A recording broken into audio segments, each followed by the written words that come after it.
এটা হলো আমাদের গল্পের নায়িকা তে। আর তের মা বাবা হলো কিম নামজুং আর মা হলো কিম নামজিন। আর জাংকুকের মা হলাম আয়ু। আর জাংকুকের বাবা হলো জেহোক। বাকিটা তোমরা গল্পের মধ্যেই জানতে পারবে।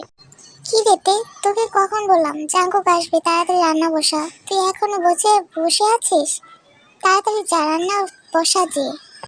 মা, আসলে আমার শরীরটা একটু ভালো না, আমি এক্ষুনি যাচ্ছি রান্নাঘরে। তোর জন্য কি আমার ছেলে না খেয়ে বসে থাকবি? তুই কখন রান্না করবি আর আমার ছেলে এসে খাবে? তাড়াতাড়ি রান্নাঘরে যেয়ে রান্না কর আমার ছেলের জন্য। চাচি আম্মা, আমি যাচ্ছি। তুই তাদের কথা একটু কষ্ট পায় না, কারণ এটা নতুন কিছু না। তো এগুলোর প্রতি অভ্যস্ত। তে চুপচাপ রান্না করতে চলে যায়। মা, আমার কফি কোথায়? সকাল হয়েছে কখন? এখন আমার রুমে কফি কেন গেল না? কি হয়েছে মা? তে তোকে কফি দেয়নি? আইতে, তুই জিমিনকে কফি দাস না কেন? আসলে মা, এত রান্না বান্নার কাজ করতে করতে আমি কফির কথা ভুলে গেছি। জিমিন আপু, তুমি আজকে একটু নিজে বানিয়ে খাও না। Wait, what? তোর সাহস তো কম না? তুই আমাকে বলতেছিস কফি বানিয়ে খেতে? আই মিন আমাকে? আমি যাব রান্না করে আর কফি বানাবো আমার চেহারা নষ্ট করার জন্য? তোর মতন আমি কাজের লোক নাকি? তোর তো সাহস কমাতে। তুই জিমিনকে বলছিস কফি বানাতে? তুই যা, এক্ষুনি কফি বানিয়ে নিয়ে আয়। তে আর কথা বাড়ে না, তে চলে যায় জিমিনের জন্য কফি বানাতে। আর হ্যাঁ, তে হচ্ছে জিমিনের বড় বোন।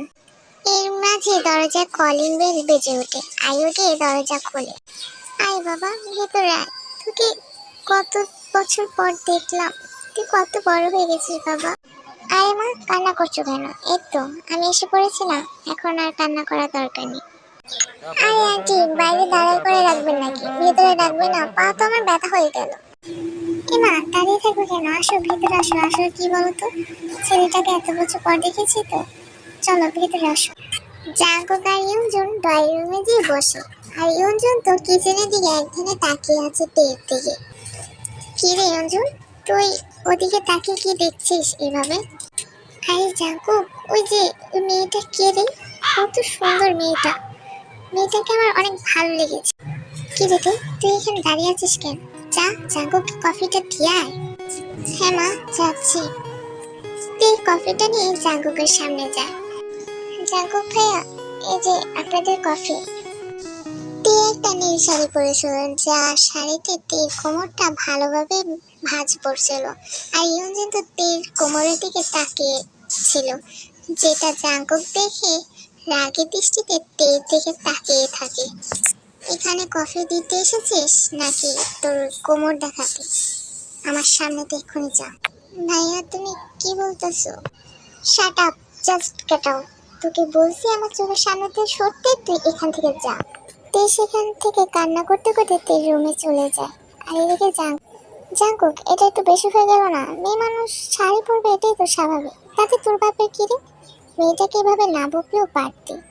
আর তোর তো তে কাজিন হয়, তাই না? তোর সাথে এমন রূপ ব্যবহার কি করে করিস? তোর দরদ লাগলে তুই যে যা, চোখের পানি গিয়ে মুছে দিয়ে। এগুলোর ভিতরে আমার কোনো ইন্টারেস্ট নেই। জাঙ্কুক ঠিকই করেছে, মেয়েটা বেশি বার বেড়ে গেছে। কিছু বলতেছি না দেখে মাথায় উঠে গেছে। মাথা তো উঠবেই জিন, মেয়েকে ভালো করে শিক্ষা না দিলে আর কি বা হতে পারে। উফ, তোমার এই ফালতু কথা রাখো তো। এতদিন পর জাঙ্কুক ভাইয়া এসেছে। জাঙ্কুক ভাইয়া, তুমি আমার জন্য কি এনেছো? চকলেট, মেকআপ বক্স, এগুলো এনেছো তো আমার জন্য? হ্যাঁ এনেছি, লাগতেছে, আছে, নিয়ে নিও। মা, আমি রুমে গেলাম, আমার অনেক ট্যাপ লাগছে। জাঙ্কুক তার রুমে চলে যায়। আর ইয়ঞ্জনকে গেস্ট রুমে থাকতে দেয়। আমার সাথে সবাই এমনটা কেন করে? কি অন্যায় করেছি আমি? আমাকে মা দেখতে পারে না, এমনকি জিমিনও না। এত বছর পর জাঙ্কুক ভাই এসেছে, আমাকে জিজ্ঞেস করবে আমি কেমন আছি, তা না, আমাকে কতগুলো কথা শোনাই দিল সবার সামনে। তে কান্না করতে করতে কথাগুলো বলছিল। আর এদিকে জাঙ্কুকের সব কথাই শুনে ফেলে। সরি রেতে, আমি তোকে এভাবে বলতে চাইনি। কি করবো বল? তুই শাড়িটা এভাবে পরেছিস, ইমন তোর কোমরের দিকে তাকিয়েছিল। আমার ওটা দেখে মাথা ঠিক ছিল না রেতে। 10টা বছর তোর থেকে দূরে ছিলাম আমি। তুই নিজেও জানিস না তোকে আমি কতটা ভালোবাসি, আর কখনো জানবিও না। আমি জানি তোকে অনেকেই দেখতে পারে না, এমনকি মামিও না। তুই চিন্তা করিস না, আমি সব ঠিক করে দেবো। আমার ভালোবাসা দিয়ে সব কিছু ঠিক করে দেবো।